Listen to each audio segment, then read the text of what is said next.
I'm reliving the same day over and over.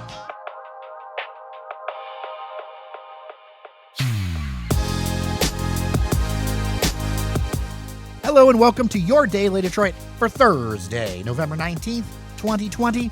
I'm Jer Stays. Look, everything feels like Groundhog Day lately.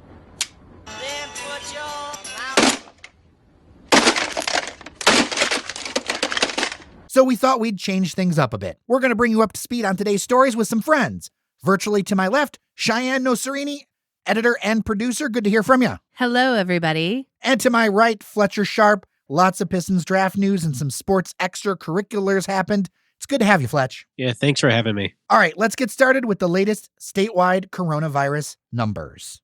Michigan added nearly 7,600 new coronavirus cases in the report Thursday, bringing the pandemic total to more than 285,000 cases. There were 134 deaths reported, bringing that number to 8,324.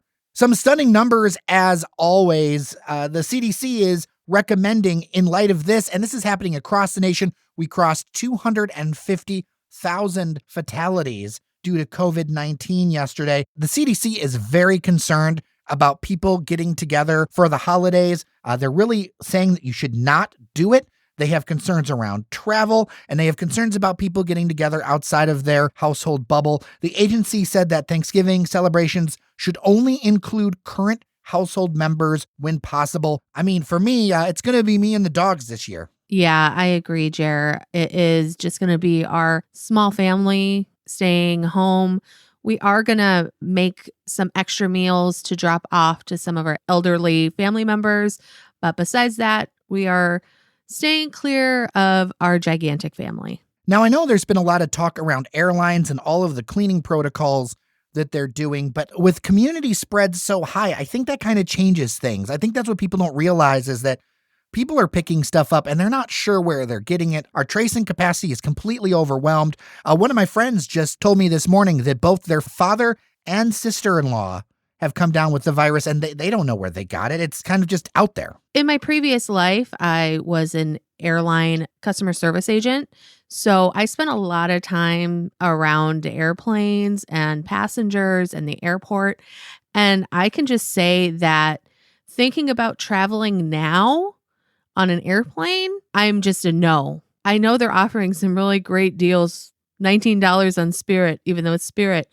I'm not going near an airplane until there's a vaccine because I just know how dirty airplanes are.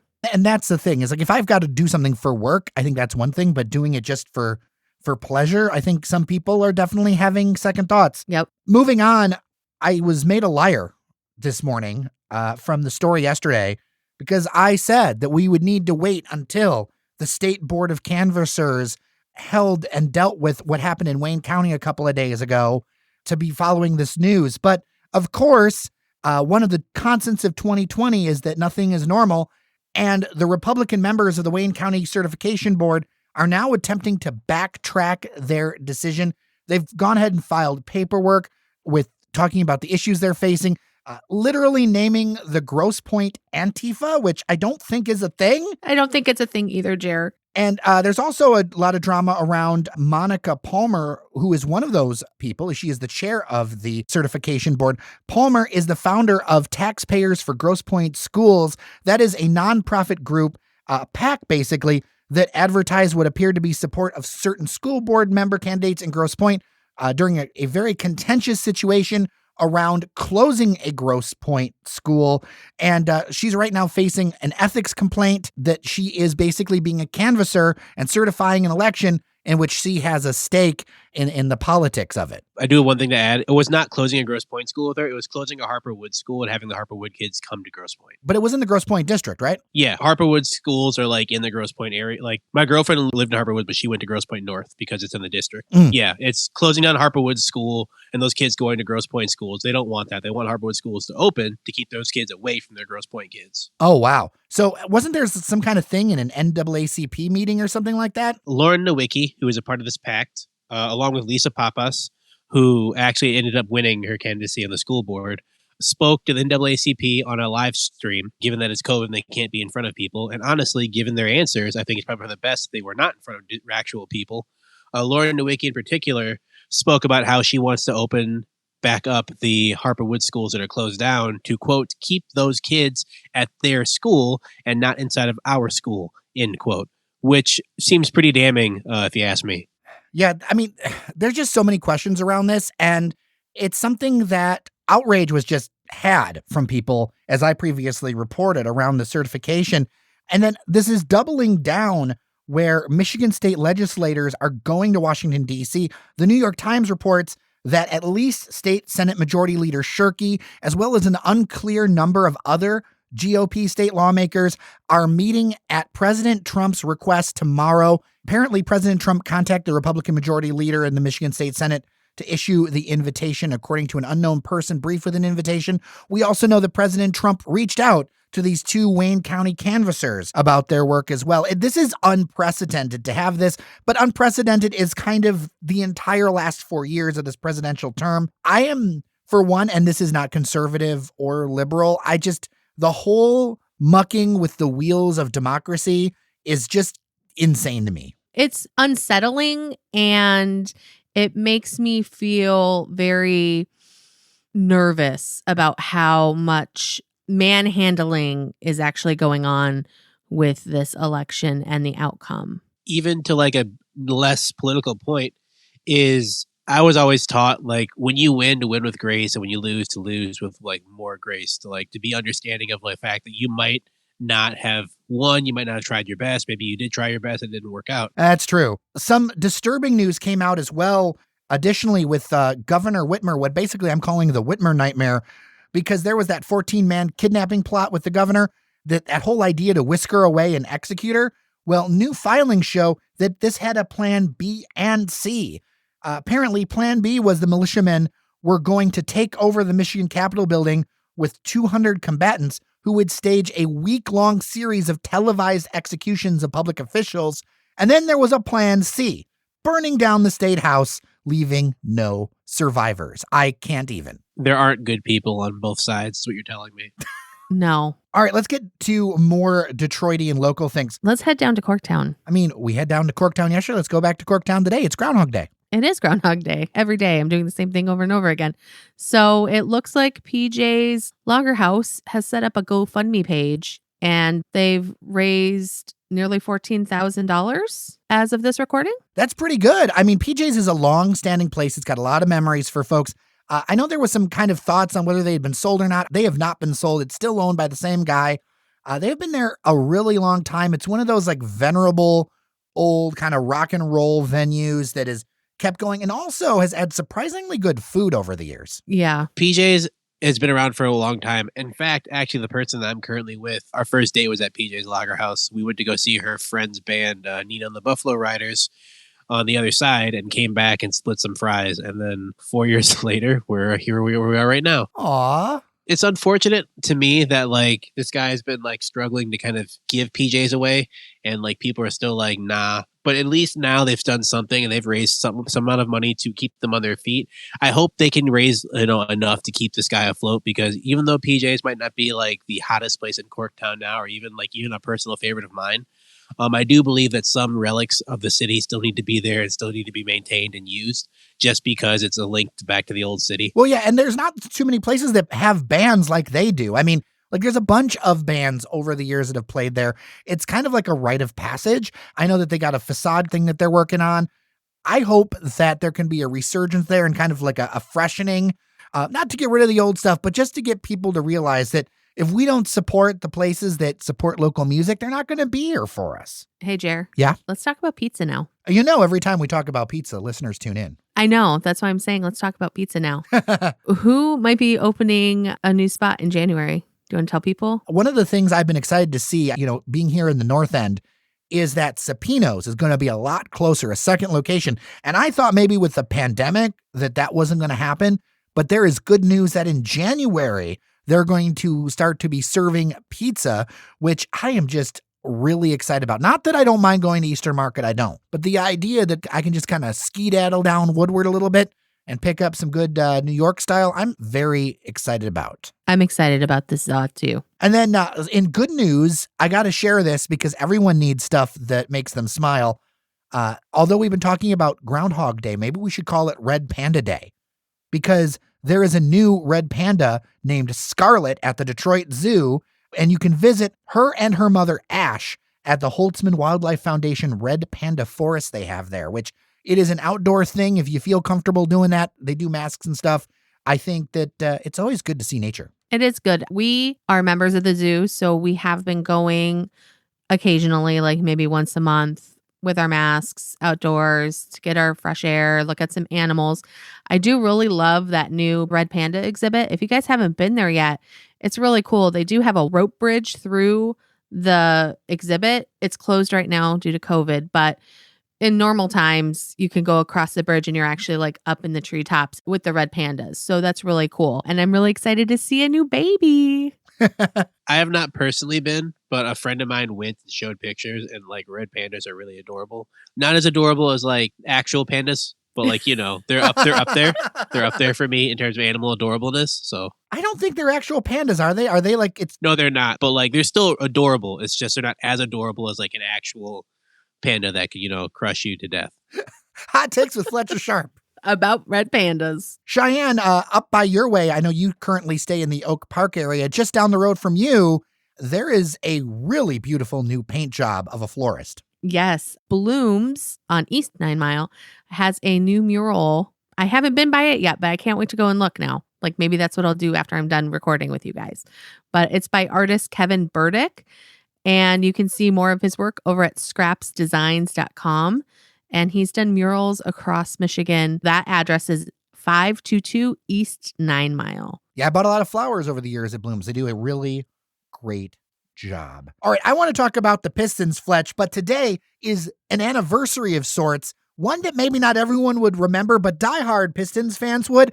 And I know for a fact, 16 years ago, you would remember it. Yeah, it's the 16th anniversary of the Malice at the Palace, and like seeing it on television is one thing, that's for sure. And I remember seeing it on TV. I was there. Oh. It was my first Pistons game in a very long time. The last time I went was when Bison Daly / Brian Williams played for them. I remember it was a game where he scored a point, went off to go high five people, and the game was over. And like I didn't go to a Pistons game for a long time.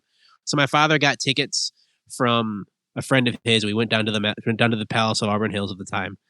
And I saw a friend of mine who was like, "Oh my God, what's up, man?" And he went up to like the nosebleed seats. And I was like, "Oh, where are we going?" We had like row 18 behind press row. So like if you were able to zoom out from the moment where Ron Artest ran up the stands to go fight someone, if you zoomed out, that's just a little bit enough, you'd probably be able to see my father and I. I remember when it happened, everyone was kind of frozen. Like when Ben Wallace first pushed Ron Artest, we're all like, "Oh, what's happening?" And Ron Artest walked away and laid on the scores table. And I looked at my father like, does this happen in basketball games? Like, what's happening now? And we remember looking up and seeing that beer in slow motion in the air. Like, oh no, someone threw that. And it hit him. And everyone was like, what's going to happen? And Ron got up and shot up the middle. And from where I was sitting, he was running directly at us before he kind of veered off. And I was like, oh, I was terrified because I did not know what was going to happen at all. I remember seeing all of it like firsthand. The Jermaine O'Neal punch where thankfully he slipped before he hit the guy, because if he hit the guy full on, he would have had some serious issues. Jermaine O'Neal would probably be in jail right now. Watching Reggie Miller before the game give the crowd the finger because he was in a splint and couldn't play. Watching them try to get Ron Artest off the court. Watching people literally take up chairs from the Palace and throw them down on the players. I almost threw a cup of Coke. Like I was about to throw it onto the court. My father grabbed my hand and looked at me like, "No, we do not do that. We have to go now." And on the way back, like in the car, I heard all these different like radio stations talking about it, but I was like, okay, well, this isn't going to be on SportsCenter really. It's going to be like, you know, a small thing. And the next day I wake up and literally it's on SportsCenter. It's on MSNBC. It's on CNN. And I was like, oh my, this is nuts. And like I was there and just seeing this whole thing happen just in person. I think the two vivid memories I have about the entire moment. One was NBA dunk champion Fred Jones, who played for the Pacers, jumping into the stands to go to try to fight somebody. And like Ben Wallace's brother literally just beating him down into a pulp. Like just seeing just him disappear into the crowd was like nut. It was almost like a movie where you see someone like running and like he gets pulled down by these bugs and the bugs cover him up and he just disappears. That's what it looked like. The second thing is these players are huge. Like, I know Jermaine O'Neal was listed at 7 feet, and you're like 7 foot or whatever. Being on court level and seeing a 7-footer walk by you is like a truly humbling thing. I thought I was like 5'10", thought I was kind of like a big guy, maybe not huge, but high school football, kind of buff.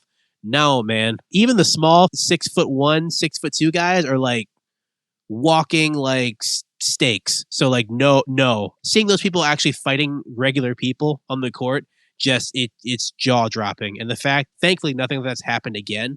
But just seeing, the grainy footage of it, it brings back so many odd memories about that day. Well, I think it hasn't happened again in part because I think it spurred some changes. For one, there's a lot more security between fans and players nowadays. They're limiting the sale of alcohol more than they used to, because I remember they didn't really have too many constraints on that. And then there was just like a huge pushback from the NBA. I'm looking up the data now. I think it's 9 players got suspended for nearly 150 games in total. Yeah, with Ron Artest taking the bulk of that. Okay. And then players lost $11 million in salary over that. So like $11 million in player salary vaporized over those few minutes. And I understand the players' pushback because their stance was, we go to the court, we play, people say whatever they want to say, and that's fine. But when people start throwing stuff at us, we should be able to defend ourselves. And I believe them in that standpoint, but also make sure you're fighting the right person, because the person Ron Artest initially punched was not the guy who threw the beer. The guy who threw the beer got found out and got banned for all Pistons things for life. But like, Ron Artest went and beat up some old innocent guy who definitely did not hug a beer. I can imagine sitting there with a bunch of people standing at you and seeing some 6'8", 240-pound man leap over rows of seats and then throw a punch right into your head. Like, that has to be like total nightmare fuel of just like, I do not want this to happen ever. So I feel bad for that guy. But like, I understand players being frustrated, and even players like Rasheed Wallace, who went into the stands to go pull players back. He did not go in there to fight anybody. You can watch the tape. He went there to go get Ben Wallace, went there to go get other players. He got suspended heavily for the Pistons as well because he left the court. And I'm like, that's really not, if he's going in there to break up fights, it's not, I don't think that that's very fair. I think that's very not, good. Ben Wallace caught some flack as well because, as I mentioned, his brother was throwing punches at people. His brother got banned from all Pistons activities. And I know that was like a kind of a sore spot for Ben with the Pistons, although he loves Detroit. He's also like, why are you banning my brother for defending me? Was he one of the fans that was considered banned? Because I think there were 5 fans, and if he was labeled one of the fans, so 5 fans had assault charges and were banned from attending Pistons games for life. And then I think there were 5 players charged for assault, but nobody did like any time. It was like probation and service, right? Yeah, I want to say it was majorly Pacers players who took that one. But I know Ben Wallace had some issue. I know he saw his brother starting to fight someone and went in there to go to protect him, which honestly he didn't need to do because Ben Wallace's brother is like 6'2", like 300 pounds. So he's a very solid man. You do not need backup. But it was just nuts to see these people, even Steven Jackson, who's like listed at 6'6", and you look at him on the court and he's like, a 6'6" guy. But compared to like their average guy of 5'10", average lady of like 5'7", 5'6", he's a giant. So when he's throwing haymakers at you from literally from the heavens as it comes down to hit you, yikes, that's terrifying. And just seeing this like with my own 13-year-old, 14-year-old eyes as I was like having my second ever basketball game is like, I don't want to go to the Pistons games for a very long time. I don't want to fight to break out, It's a moment in time that will probably never happen again, thankfully, because safety-wise it's not good, but also just it's not good to see. You don't want to go to a sporting event and have like a fight break out because that just shows that it's not good. No, we don't. But let's look forward to the Pistons draft. Definitely so. Everyone talked about how Troy Weaver, the new GM, would be very much different from any other GM the Pistons have had. And for most part, it seemed kind of all talk a little bit. But then the draft came, and he picked who most players expected, Killian Hayes, French left-handed point guard, who currently playing in Germany. And everyone's like, all right, Pistons made their pick, second round. And then Troy was like, another one. And he made a few trades, got a second first-round pick at 16, picked up Isaiah Stewart, 6'9", 6'10", big man out of Washington, who almost ended up going to Michigan State last year. He played 1 year at Washington before declaring himself pro. And everyone's like, wow, okay, they got a second pick. And Troy Weaver's like, another one. Managed another pick and a few more trades, actually sending out fan favorite to some, Luke Kennard, to Brooklyn to bring in another swing player, Sadiq Bey, who is a small forward who, honestly, in my opinion, fills the role that Luke Kennard had better because in college he shot 45% from 3 on 6 attempts, just about, and is a defensive player. He actually won the Julius Erving Award for the top collegiate small forward of the year. So that's a great thing to add onto your team. Although I will say the first recipient of the Julius Erving Award, which was made in, I think, 2014, was Stanley Johnson, who came to the Pistons, and that did not work out very well. So hopefully that's just, a blip on the radar. And then in the second round, the Pistons picked up Saban Lee, point guard out of Vanderbilt, who's being compared to Russell Westbrook, which is a great comparison to have for a young player. When you search his name on YouTube or on Google, the first thing that pops up is his super athletic dunk over the LSU defense and their upset win at home against them. So far, the Pistons, through the draft, got some great pieces. They got Killian Hayes, who's a left-handed point guard, crafty, maybe not the most athletic type, but he's athletic enough. He's a playmaker, so he can score, he can pass, he can run the game. He likes to play in transition. The Pistons now have a very young team that likes to play in transition. Sekou Doumbia, their draft pick from last year, and Killian are also friends. They're both French players playing the youth system together. They've been friends for a while, so grabbing his friend in is great because they know how to play together. Isaiah Stewart's a small power forward who, if you're familiar with other Pistons teams, compares probably closer to Jason Maxiell with a bit more height. He likes to run as well. Sadiq Bey is a great shooter from the perimeter. He can hit some trail threes if need be. Pistons also picked up via trade Rodney McGruder, who will add some impact, not much, kind of a fringe player. When he gets his minutes, he can be okay, but also when he gets his minutes, it's typically not going to have an input on whether the game's a win or a loss. They have Trevor Ariza, who they got in trade, who I figured they probably would be letting go as just a way to keep their money on the books. But given the amount of wing players they gave up, they're probably going to have to use Trevor. Trevor Ariza, for those unaware, is a 3-and-D player, 3-point specialist, defensive specialist, who can go in there and lock down a defensive player. He's also proficient enough from the outside to matter. He's also a very gritty veteran with an NBA championship. So he's there to bring some leadership. They also got Tony Bradley, who was a lottery pick 2 years ago. Young, unproven center, a massive upside, massive potential, could still do something in this league. Hopefully, with them picking in Tony Bradley, it spells the end of Thon Maker's time in Detroit, because I am tired of seeing Thon Maker go into the game, all 7'1" of him, and chuck up 3-pointers that don't even hit the backboard. Thankfully, Tony Bradley comes in and allows us to move Thon onto a team who needs someone like that. Unfortunately for Pistons fans who are rallying around players, Bruce Brown is gone, as we know. Also as gone as Luke Kennard. It really looks like Troy Weaver came in and said, "This is the roster you guys have. That's great." And he crumpled it up into a piece of paper and then threw it away and said, "I'm going to build my own roster." And honestly, a lot of fans were kind of like, I don't know how to feel. I love it. If you're going to start from the ground up, start from the ground up. Get a bunch of young kids. If you're not expecting to win the championship this year, get a bunch of young kids, let them grow together. Let's build a team and then go from there. And this is like the perfect way to do this. And there's no better coach, maybe two better coaches, but no better coach currently in the NBA to take a young core and get the most out of them there is for Dwayne Casey. So out of 5 stars, how would you say the Pistons did this draft? 4 stars. Not bad. I would love to add also, for the people who pay attention to local college hoops, Michigan State had 2 players in the draft, Xavier Tillman and my favorite, fan favorite, Cassius Winston. Shouts out to U of D Jesuit. Xavier Tillman was taken in the second round. He will be playing for the Memphis Grizzlies, along with other former Michigan State basketball player, Jaren Jackson. So it's great to have them in the front court together. They actually are pretty emotional talking about it.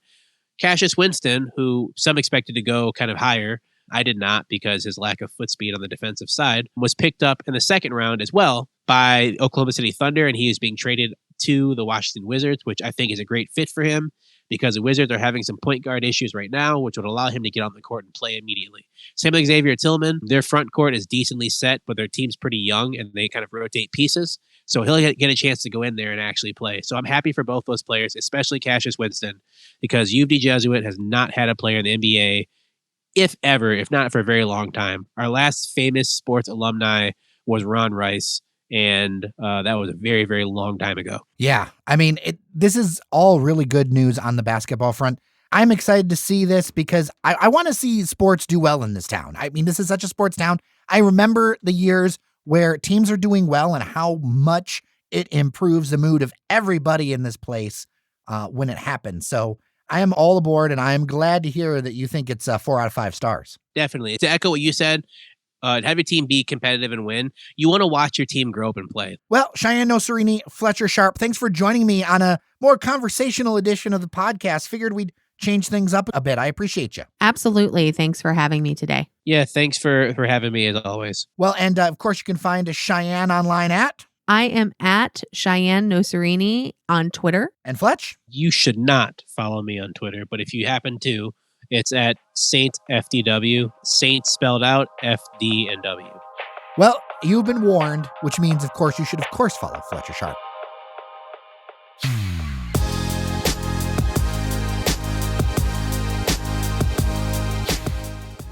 Anyway, thanks so much for listening. We have something in the feeds for tomorrow, a cider rumble, where we're trying a whole bunch of Michigan-made ciders, something fun for your feed to get you into the weekend. We're also working on stories on a couple of new developments in Detroit. One I'm excited about, which is LGBTQ housing for homeless youth, which is an important thing. I appreciate all of you for listening. Thank you so much. A reminder that if you like what we're doing, there's a couple things you could do. Number one, share what we're doing. Tell people about your Daily Detroit. And then number two, your Patreon support helps keep this show going, and you can join us at patreon.com/Daily Detroit. With that, I'm Jer Stays. Take care of each other, and we'll get through this together. Talk tomorrow.